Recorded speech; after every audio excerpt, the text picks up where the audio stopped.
நடிகர் ரவிமோகன் மற்றும் அவருடைய மனைவி ஆர்த்தி ரவியுடைய விவாகரத்து செய்தி தான் இப்போ சமூக வலைத்தளங்கள்ல மிக பெரும் பேசும் பொருளா மாறி இருக்கு. இதற்கெல்லாம் காரணம் ஆக்டர் ரவிமோகன் அவருடைய கேர்ள் ஃபிரெண்ட் கெனிஷா கூட ஐசரி கணேஷ் அவர்களுடைய மகள் திருமணத்துக்கு ஜோடியா வந்ததுதான். இந்த நிலையில ஆர்த்தி அவர்கள் அவங்களுடைய இன்ஸ்டாகிராம் பக்கத்துல ஒரு அறிக்கையை வெளியிட்டு, ரவி அவருடைய குழந்தைங்களுக்கு நல்ல அப்பாவா இல்ல, என்னுடைய வாழ்க்கையில வந்த அந்த 3வது நபர்னாலதான் இவ்வளவு பிரச்சனையும் ஆரம்பிச்சது, என்னையும் என் குழந்தைகளையும் வீட்டை விட்டு விரட்டத்துக்காக தான் ரவி பாக்குறாருன்னு ஆர்த்தி அவர்கள் அவங்களுடைய இன்ஸ்டாகிராம் பக்கத்துல இந்த நிகழ்ச்சிக்கு பிறகு ஒரு அறிக்கையை வெளியிட்டிருந்தாங்க. இதை தொடர்ந்து நடிகை குஷ்பு அவர்களும் ராதிகா அவர்களும் அவங்களுக்கு சப்போர்ட் பண்ணி பேசியிருந்தாங்க. இந்த நிலையில கெனிஷா அவர்களுடைய ஃபேன்ஸும் ஆக்டர் ரவிமோகன் அவர்களுடைய ஃபேன்ஸும் ஆர்த்தி ரவி அவர்களை விமர்சிச்சுட்டு வந்துட்டு இருந்தாங்க. இந்த நிலையில நடிகை குஷ்பு அவர்கள் அவங்களுடைய இன்ஸ்டாகிராம் பக்கத்துல ஆர்த்தியுடைய நம்பிக்கையானவரே அவங்கள ஏமாத்திட்டாரு, அதனாலதான் அவங்க உள்ள இருக்க கஷ்டத்தை அடக்கிக்க முடியாம இப்படி வெளிக்க அமைச்சிட்டு வந்துட்டு இருக்காங்க, ஆர்த்தி நீ இன்னமும் ஸ்ட்ராங்கா இருக்கணும், உண்மை கண்டிப்பா ஜெயிக்கும்னு ஆர்த்திக்கு சப்போர்ட் பண்ணி குஷ்பு அவர்கள் பேசியிருந்தாங்க. இதை தொடர்ந்து இத்தனை நாளா அமைதியா இருந்த ரவிமோகன் அவர்கள் அவருடைய இன்ஸ்டாகிராம் பக்கத்துல ஒரு அறிக்கையை வெளியிட்டிருக்காரு.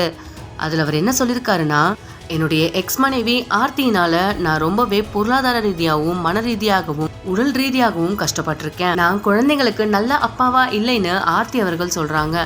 ஆனா குழந்தைங்களை நான் பார்க்க விடாம பண்றதே ஆர்த்தி தான். ஆர்த்தியுடைய அம்மா வாங்கின கடனுக்காக நான் நிறைய படங்கள் நடிச்சு கொடுத்துருக்கேன். கடந்த 5 வருஷமா ஆர்த்தியுடைய அம்மா வாங்கின கடனுக்காக தான் நான் பல படங்கள் நடிச்சு கொடுத்துருக்கேன். அவங்கள பொறுத்த வரைக்கும் நான் தங்க முட்டையிடுற வாத்து மாதிரி தான். ஆர்த்தியும் அவங்க அம்மாவும் சேர்ந்து என்னை 16 வருஷமா பல கொடுமைகள் பண்ணியிருக்காங்க.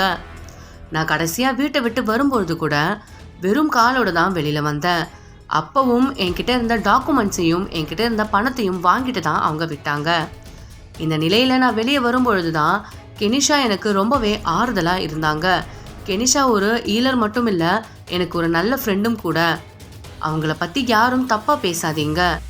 எனக்கு நடந்த கொடுமைகள் எல்லாமே கெனிஷாவுக்கும் நல்லாவே தெரியும்.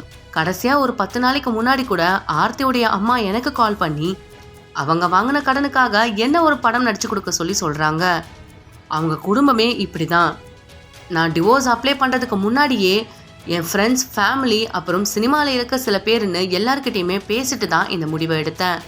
உண்மை என்னன்னு எல்லாருக்குமே தெரியும். ஆர்த்தி தான் குழந்தைங்களை வச்சு இப்போ சீப்பான சிம்பத்தி கிரியேட் பண்ணிட்டு இருக்காங்க. இன்னும் ஆர்த்தி சோஷியல் மீடியாவில் எப்படி அட்டென்ஷன் சீக் பண்றாங்களோ பண்ணிட்டே இருக்கட்டும். இனிமே இந்த விஷயத்தை பத்தி நான் எங்கேயும் பேச விரும்பலன்னு ஆக்டர் ரவிமோகன் சொல்லியிருக்காரு.